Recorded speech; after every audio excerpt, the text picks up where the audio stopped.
Alors bonsoir tout le monde.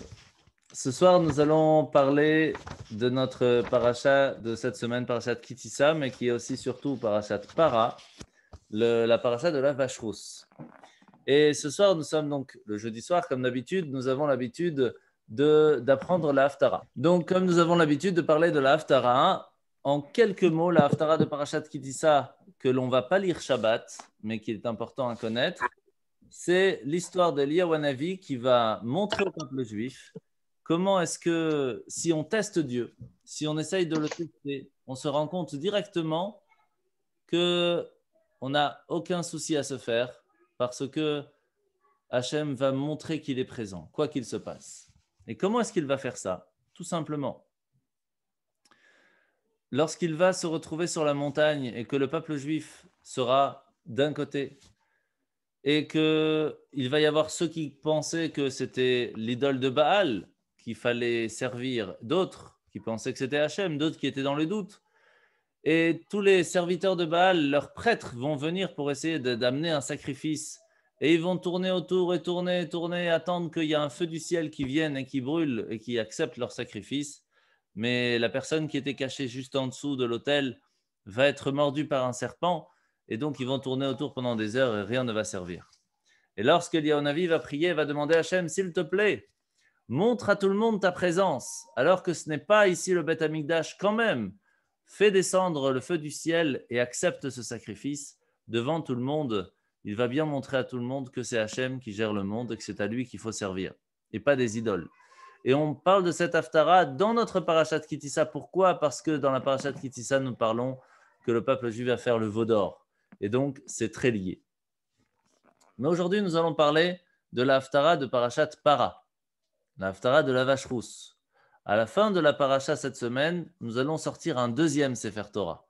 Et nous allons lire comment est-ce que lorsqu'une personne aura été en contact avec quelque chose qui n'est pas pur, va donc perdre sa pureté, il lui faudra de différentes façons retrouver la possibilité d'être pur. Comme on en a parlé cette semaine dans les petits mots Torah, il y a le fait de se tremper au mikvé et encore d'autres choses. Mais lorsqu'une personne part de ce monde et qu'une personne va toucher ce mort, il va perdre une pureté très très loin et ça va être très difficile à retrouver.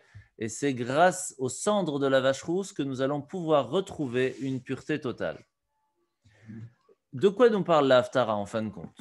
Eh bien, pour pouvoir commencer, à quel moment le peuple juif a perdu sa pureté?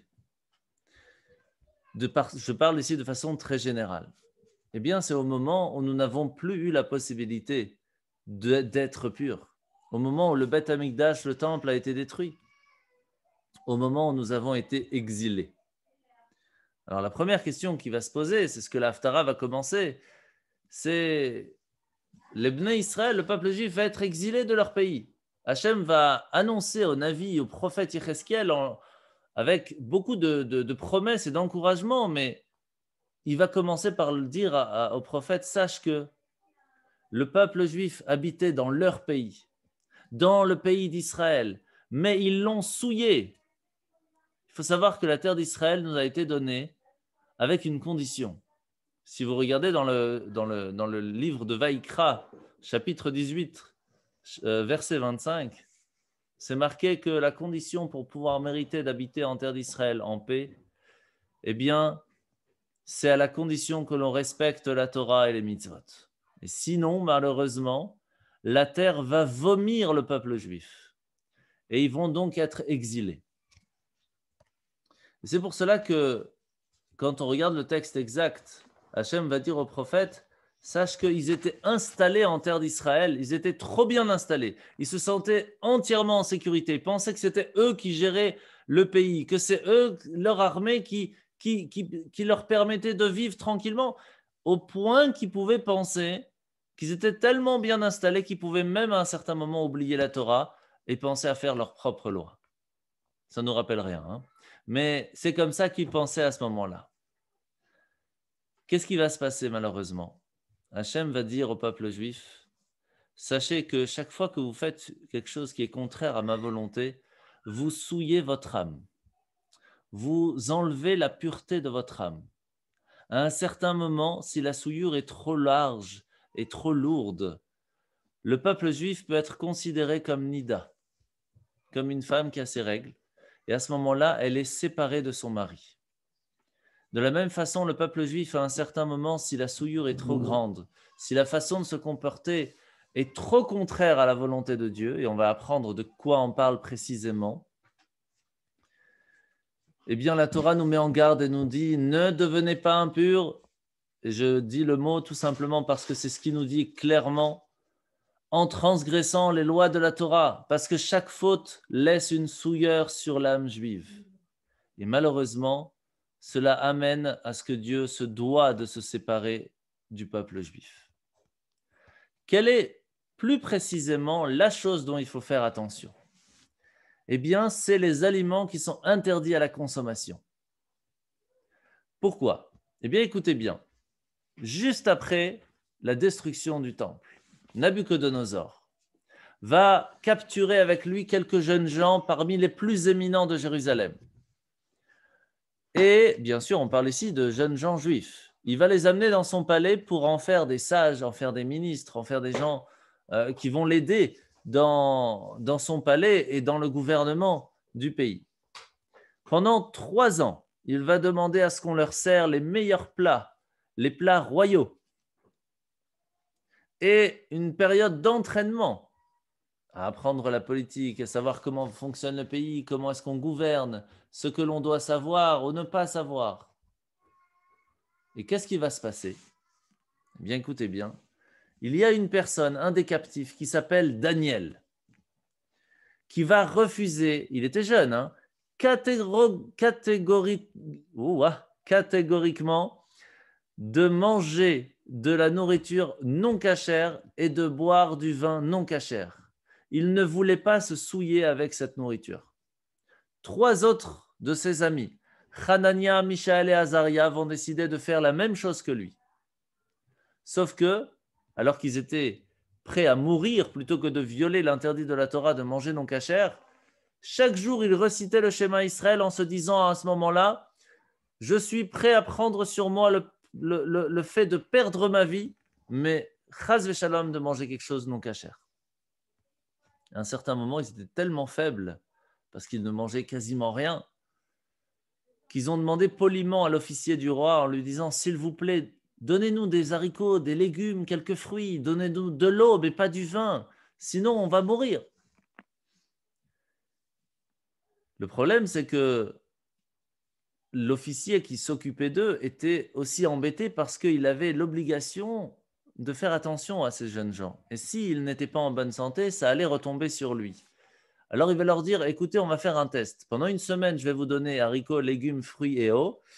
Et si vous allez et vous êtes en bonne santé autant que les autres, je continuerai à vous donner. Sinon, je ne serai obligé de vous donner et d'en parler au roi. Baruch Hashem, ils vont réussir à tenir en ne mangeant que ça pendant plus de 3 ans et vont continuer, bien sûr, plus tard à tenir à manger cachère.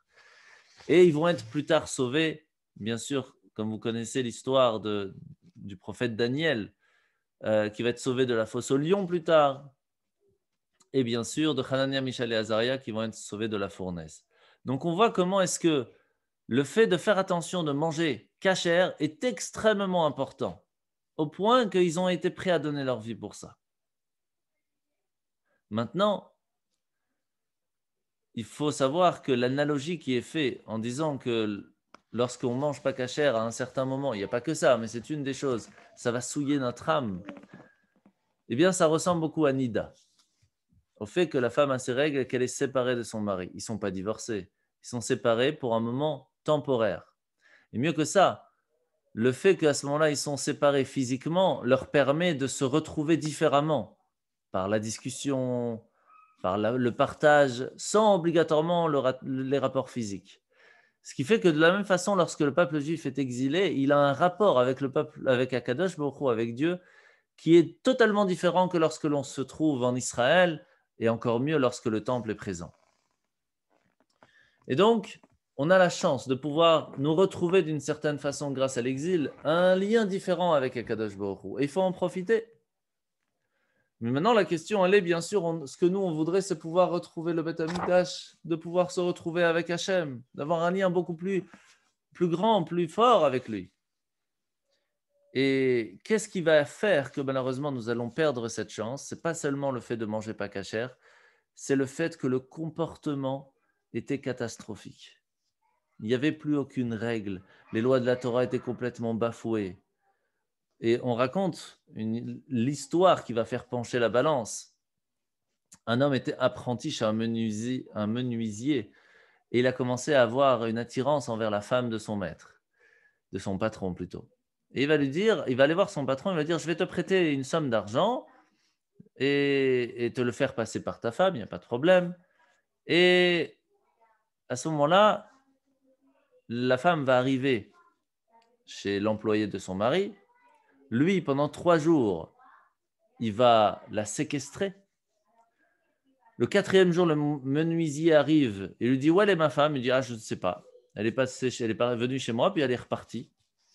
Mais je pense qu'elle a fait connaissance de voyous. Il dit, comment je peux faire pour la sauver? Il dit, à mon avis, le mieux, c'est de la divorcer parce que tu ne pourras rien faire avec elle, c'est fini, c'est trop tard. Et donc, il lui dit, mais Saketouba, c'est prévu que si on divorce, je dois lui donner beaucoup d'argent. Il dit, pas de problème, je te prête de l'argent. Et il divorce. Qu'est-ce qu'il fait? Lui, l'apprenti va se marier avec la femme. Et maintenant, l'ancien mari, son ancien patron, va lui dire, il faut que tu me rendes l'argent que je t'ai prêté. Il dit, mais j'ai pas. Il dit, tu vas travailler pour moi. Et ce qui s'est passé, c'est que l'apprenti était devenu le patron, la femme, sa femme, et l'ancien patron devient l'apprenti. Donc, c'était l'adultère, c'était plus aucune valeur, il n'y avait plus rien. Les lois de la Torah étaient complètement bafouées. À cause de ça, Hachem va leur dire, puisque vous êtes souillés à ce point, eh bien, je ne peux plus rester avec vous. On va être obligé de se séparer. Malheureusement, c'est arrivé à ce point qu'il y a eu les meurtres, il y a eu l'adoration des idoles, il y a eu les mensonges, il y a eu les rapports interdits. Et tout ça a fait que le premier temple a été détruit et nous avons été jetés, vomis de la terre d'Israël. C'est vraiment le terme qui a été utilisé dans la Torah, comme on en a parlé tout à l'heure, dans le Parashat Vaïkra, où nous avons été dispersés parmi les nations. Il n'y avait plus aucune unité parce que lorsque quelque chose se passait, le peuple juif laissait tout simplement. Quand ça devenait catastrophique, l'un qui se mariait avec l'autre et puis il divorce, puis plus personne ne disait rien, ça devenait normal. Eh bien, malheureusement, cette unité est partie et donc Hachem nous a renvoyés de la terre d'Israël. À ce moment-là, on doit se poser la question comment Hachem va nous pardonner. On se retrouve en exil. Qu'est-ce qu'on attend pour être pardonné? Qu'est-ce qu'on peut faire? D'abord, il faut savoir que quand on regarde le texte, c'est marqué Vayavo el hagoyim asher ba'usham. Lorsque le peuple juif et Dieu ensemble sont arrivés chez les nations, ils ont déconsidéré mon saint nom. Ça veut dire que lorsqu'on est arrivé en exil, au début, on a continué à garder un peu la Torah et à un moment, on a commencé à complètement l'oublier. Et là, ça commence à être embêtant. Et à ce moment-là, c'est marqué que Hachem va tendre l'oreille et va écouter quelles sont les remarques des non-juifs.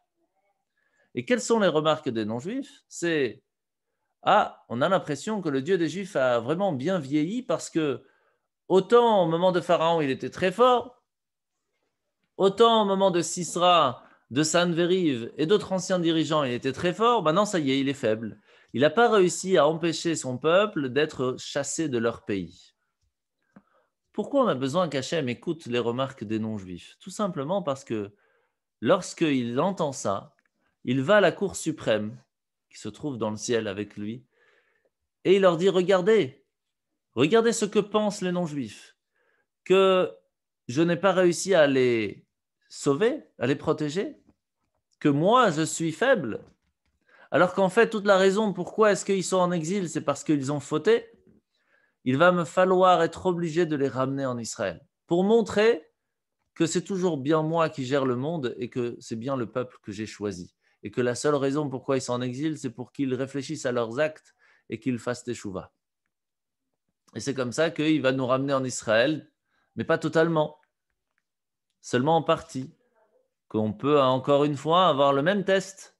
savoir si nous allons comprendre que le fait de rester en Israël, de pouvoir y vivre tranquillement, ne vient pas du tout de la chance et de la force que l'on peut avoir, de l'intelligence que l'on peut avoir de créer, de construire, mais tout simplement du fait même que Hachem a envie de montrer aux autres peuples que nous sommes le peuple, que nous avons l'obligation et la responsabilité de montrer que Dieu est présent dans ce monde. Et donc, d'où l'importance encore plus lorsqu'on vit en Israël, et même en dehors d'Israël, puisque c'est ça qu'Hachem attend de nous, de montrer au peuple juif que le peuple juif, c'est celui qui va montrer au monde et à l'humanité que Dieu existe, que Dieu se trouve avec nous, et que l'on se doit de suivre les paroles de la Torah. Ça, c'est l'importance capitale que l'on se doit d'avoir en tant que juif. À ce moment-là, il va y avoir, et c'est prévu, la future renaissance spirituelle du peuple juif. Comment ça va se passer? D'abord, est-ce qu'on va réussir à faire Teshuvah de façon sincère avant la délivrance? C'est là que l'on va avoir deux prophéties différentes. Une prophétie qui dit qu'on va réussir à recevoir Mashiach d'une façon extraordinaire, pas de guerre, pas de stress, on va tous revenir à la Teshuvah, et on voit que d'une certaine façon, le peuple juif, de façon générale, Baruch Hashem, commence à reprendre goût à la Torah, revient plus à la synagogue, et malgré le confinement, on continue de mettre les téphilines, on fait le Shema Israël, on mange kasher, etc. Ou si malheureusement, on sera tellement souillé à cause de nos fautes que eh bien, la délivrance viendra tout simplement pour montrer aux autres peuples que Hachem nous garde dans son cœur, et comme il nous l'a promis, il nous donnera la possibilité de revenir en Israël en bonne santé. Va éteindre là-bas, s'il te plaît. Et c'est là la promesse des eaux purificatrices de la vache rousse. C'est qu'à un certain moment, Hachem va nous dire, sachez que tous les ans, je vous donne la possibilité de profiter un petit peu de cette force spirituelle qu'est la vache rousse. Et c'est le Yom Kippour. Yom Kippour permet, en ce 5 jours, de pouvoir être purifié de nos actes et de pouvoir recommencer l'année avec une certaine purification. Mais attention, ce n'est pas suffisant. Parce que si on recommence juste après directement, alors il faudra recommencer. Donc, ce n'est pas suffisant. Donc, il va falloir prendre le temps d'étudier la Torah, parce que les mots de la Torah sont en soi purificateurs. Ils ont le pouvoir, les mots de la Torah, de laver une personne, même des fautes les plus graves. Et c'est pour cela que la Torah est comparée à l'eau. Il y a le mikvé extérieur, le fait de se tremper dans un mikvé pour purifier son corps. Mais on se doit de purifier son cœur. Et ça, on ne peut le faire que grâce à l'étude de la Torah.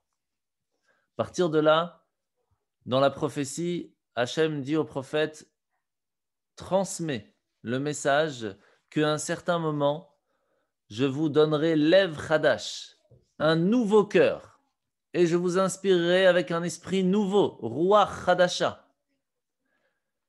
Et ça, vous savez que c'est une prière que l'on demande chaque jour dans le Shema Israël ou dans d'autres endroits. On dit Hachem, tu nous as donné la possibilité de contrôler notre corps, de contrôler nos actions, mais à un certain moment, nos volontés, nos attirances, c'est difficile de pouvoir dire ok, j'aime quelque chose et pourtant je ne vais pas le faire. Mais comment je peux contrôler cet amour? Si j'aime quelque chose, si cela m'attire, comment je peux contrôler ça? C'est quasiment impossible. C'est possible, mais c'est quasiment impossible. Et ça, on va gagner lorsque Mashiach va venir, où il n'y aura plus ce Yetzer Hara, il n'y aura plus ce mauvais penchant, il n'y aura plus d'attirance au mal, il n'y aura que l'attirance du bien. Mais que faire jusque-là? D'abord, il faut comprendre que Hachem a mis quelque chose chez chacun d'entre nous, c'est l'amour de son lieu de naissance.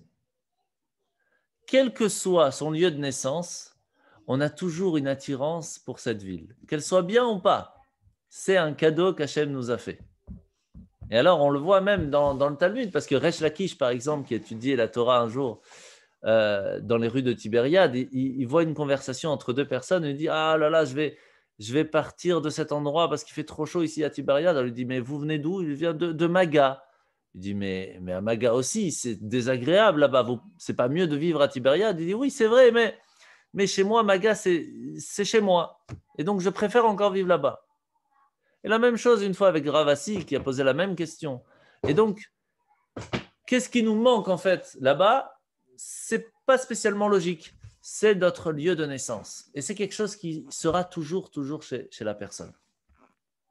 Eh bien, ce sentiment de satisfaction, de plaisir, d'être dans notre lieu de naissance qui est la terre d'Israël, le lieu de naissance de notre âme, vont nous permettre d'avoir le plaisir de pouvoir et de vouloir aller habiter en Israël. Et ça commence déjà à se réveiller avec Kibbutz Galuyot. Mais est-ce que on a la chance de pouvoir le vivre vraiment à 100%? Est-ce qu'on a la chance de pouvoir aller faire notre aliyah, de monter vers la terre d'Israël avec cette pensée de se dire, oui, je vais aller maintenant dans la terre d'Israël pour vivre en tant que juif parce que c'est ce que je recherche à faire. C'est ça l'aliyah, monter pas seulement dans les kilomètres ou monter par rapport au niveau de la mer, monter spirituellement. Et c'est là que la prophétie va se finir avec les futures bénédictions qui sont pas seulement spirituelles mais matérielles. Parce que faut savoir qu'en Israël, il y avait une bénédiction extraordinaire. D'abord, il faut savoir qu'au tout début, lorsque Adam et Chava sont venus dans le Gan Eden, il y avait une bénédiction sur la terre, que tout pousserait très vite, que tout arbre allait avoir des fruits, que même les arbres, on pourrait les manger, qu'il n'y avait aucun souci de travailler la terre. C'est la malédiction du fruit interdit qui va faire qu'on va devoir le travailler. Et on le voit au moment où la mer Rouge va s'ouvrir, que pour un petit moment, cette malédiction va sauter, va partir, et tout va grandir très vite. On va le voir plusieurs fois dans l'histoire. Et puis, chaque fois que le peuple juif, lorsqu'ils habitaient en Israël, faisait très attention à leur pureté, qu'ils allaient au mikvé, qu'ils faisaient attention à toutes les lois de Maaser, eh bien, il y avait une abondance matérielle, mais inimaginable. Ça n'existait pas un pauvre en Israël à ce moment-là. Ils vont commencer à oublier un petit peu les lois de pureté, aller moins au mikvé, aller se permettre des choses interdites. Les fruits vont perdre un petit peu de leur goût, de leur quantité, de leur qualité. Et puis à un certain moment, ils vont commencer à oublier, entre guillemets, de donner une partie au Kohen, une partie au Lévi, une partie aux pauvres, de donner au moins 1/10 de ce qu'ils gagnent. De plus en plus, eh bien, ils vont perdre en abondance matérielle. Au point que seulement quelques personnes, selon leur façon d'agir, comme une fois le fils de Ravuna, Rava, va sentir une figue, va dire « Mais quelle odeur, quel arôme, cette figue délicieuse !» Et le propriétaire du champ va lui dire « Si tu sens, c'est qu'elle est pour toi, parce que je n'arrive plus à détecter cette odeur agréable. » Eh bien, il faut savoir que nous pouvons nous aussi mériter de ressentir tout cela. Cela dépend de nous. Cela dépend de nous selon notre façon d'agir, selon notre pureté, selon notre recherche de la pureté. Nous pouvons mériter de ressentir la bénédiction qui se trouve autour de nous. La bénédiction que l'on a dans l'argent que l'on a reçu, la bénédiction que l'on a dans les enfants que l'on a, que Hachem nous a donné et que l'on doit de faire attention à leur éducation. Et donc c'est comme ça que, en fin de compte, Hachem va nous promettre que pendant l'exil, aucune nation non juive ne parviendra à reconstruire Eretz Israël, que la terre d'Israël attend que ses enfants reviennent en prendre possession. C'est là que c'est marqué. Et regardez l'histoire. Depuis la destruction du temple, il y a plus de 2000 ans, personne n'a réussi à reconstruire la terre d'Israël. À peine nous arrivons en 60 ans, regardez l'empire que c'est devenu. Et c'est pour cela qu'Hachem nous promet qu'à un certain moment, le peuple d'Israël, le Bnei Israël vont pouvoir se multiplier dans le pays. Beaucoup moins de soucis, plus de souffrances, plus de galères, plus de difficultés. Et alors, vous savez que lorsque Moshe Rabbeinu, avant de partir de ce monde, il a vu toutes les générations, il a vu notre génération, il leur a dit, mais Hachem, je vois que le peuple va fauter un jour et qu'il va être exilé. Révèle-moi, je t'en prie, quelle conduite ils vont devoir adopter pour être protégés, pour ne pas que les nations soient hostiles et qu'il y ait des décrets cruels contre eux. Et Hachem lui a répondu, et je vous le dis les mots, qu'ils suivent les pas de leurs ancêtres, qu'ils marchent dans les voies saintes de leurs patriarches, de leurs ancêtres tzadikim, sans jamais dévier de cette route. Que leurs enfants aillent dans les baté knessiot, dans les synagogues, dans les baté midrashot, dans des écoles juives où ils pourront étudier la Torah, qu'ils se conduisent comme je leur demande et ils s'en sortiront indemnes de tout leur séjour parmi les non-juifs, jusqu'au moment où je jugerai opportun de leur envoyer les Mashiach et qui les conduira à Yerushalayim. Et il faut savoir que nous avons la chance d'avoir cette prophétie que l'on apprend maintenant et qui nous dit, sachez que toutes les bénédictions qui étaient avant vont revenir, mais même mieux que ça, parce que nous allons pouvoir retrouver le statut originel de Adam et Chava qui étaient au Gan Eden, qui étaient saints de façon totale, qui étaient purs de toute faute. Le mal n'existera plus et nous pourrons profiter de la terre d'Israël avec une joie, avec un bonheur et une santé et un nachat de nos enfants qui est sans limite. Alors profitons de cette parachat et de cette haftarat para que nous allons lire Bezrat Hashem ce samedi matin pour nous purifier de tout cela, retrouver notre pureté et mériter, même encore en exil, de ressentir un petit peu Bezrat Hashem de ce temps de Mashiach qui arrive très rapidement. J'espère que vous avez profité du shiur et si vous avez des questions,